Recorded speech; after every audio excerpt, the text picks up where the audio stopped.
देखो हमारी ओर, पहचानो हमें। हम वही हैं जो बाण भेद के धरती से धारा निकाल दिया करते थे। वाह! एक उंगली पर गोवर्धन उठा लिया करते थे। हम ही थे वो दिलेर जो चक्रव्यूह में वापस लौटने की विद्या सीखे बगैर गए। और वो भी हम ही थे जिनके फेंके हुए पत्थर पानी में तैर गए।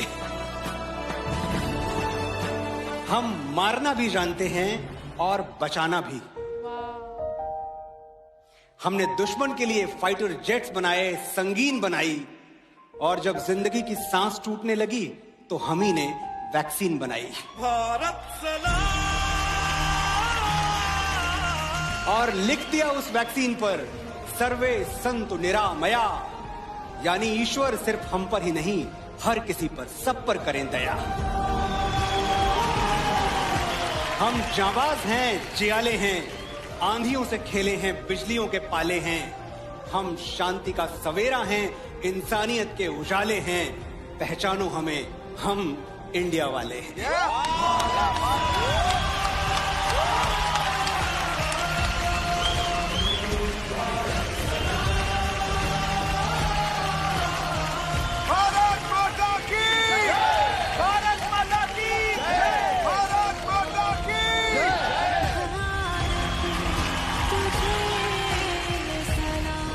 लेडीज एंड जेंटलमैन, ये है आज के दौर के प्रख्यात और बेहतरीन गीतकार जिनके हिट गानों की लिस्ट तेरी गलियां, कौन तुझे यूं प्यार करेगा, एक्सेट्रा एक्सेट्रा, काफी लंबी है। मनोज मुंतशिर। वाह! आप वंदे मातरम लिखा क्यों गया था? क्योंकि एक जमाना ऐसा आया था जब ब्रिटिशर्स ने हम पे ये लाजमी कर दिया था, ये कंडीशन लगा दी थी कि हर हिंदुस्तानी गॉड सेव द क्वीन गाएगा। बिल्कुल, अच्छा। बिल्कुल। जाहिर सी बात है कि हम हिंदुस्तानियों को ये मंजूर नहीं था, और तभी बंकिम चंद्र चटर्जी ने वंदे मातरम लिखा। मैं समझ सकता हूं कि वो गॉड सेव द क्वीन क्यों नहीं गाना चाहते थे, लेकिन आज एक हिंदुस्तानी होने के नाते ये जो मेरे सामने सुरों की क्वीन खड़ी है, इसके लिए मैं कहना चाहता हूं, गॉड सेव दिस क्वीन। भाई साहब, मैंने कहीं सुना था कि हर फैसला होता नहीं सिक्का उछाल के, ये दिल का मामला है जरा देखभाल के। मोबाइलों के दौर के आशिक को क्या पता रखते हैं कैसे खत पे कलेजा निकाल के। क्या बात है, क्या बात है। हम हिंदुस्तानी हैं, मोहब्बत, अमन और सुलह के हमराज हम ही हैं। विश्व शांति के लिए उठने वाली सबसे बुलंद आवाज हम ही हैं। देख लो हमारी हिस्ट्री उठा के, 5000 सालों में हमने किसी पर अटैक नहीं किया, कहीं जंग का कहर तोड़ा नहीं, लेकिन किसी ने हमारी तरफ आंख उठा के देख लिया तो हमने उसे देखने लायक छोड़ा नहीं।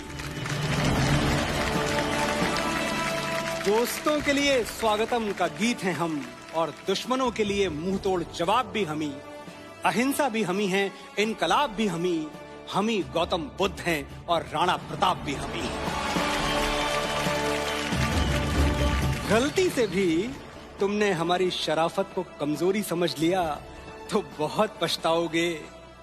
बांसुरी बजाने वाली उंगलियों ने सुदर्शन चक्र उठा लिया तो कहां जाओगे।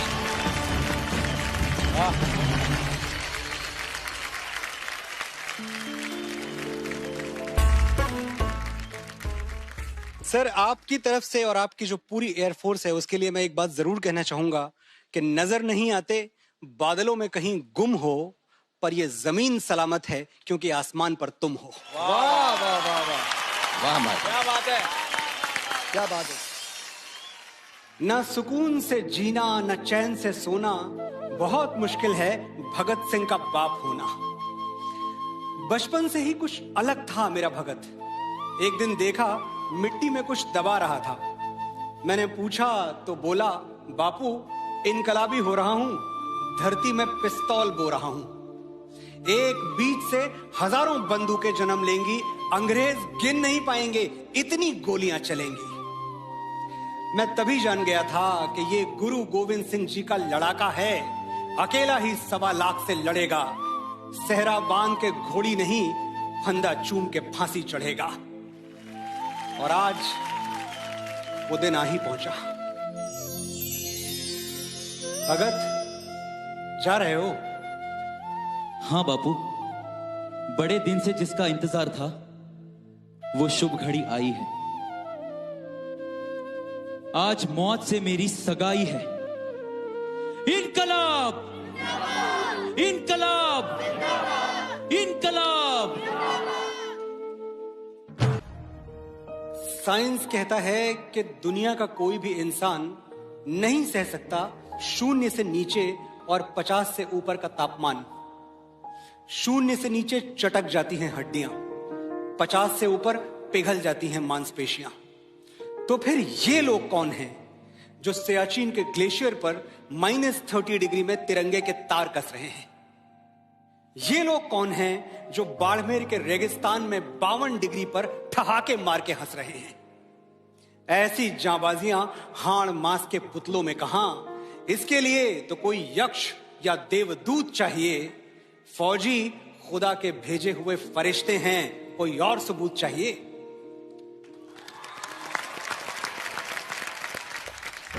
भले कच्ची उम्र में जिंदगी की शाम आ जाए, ये मुमकिन ही नहीं कि खून पे इल्जाम आ जाए। हमारे गांव में बहनें उसे राखी न बांधेंगी, पलट के जंग से भाई अगर नाकाम आ जाए।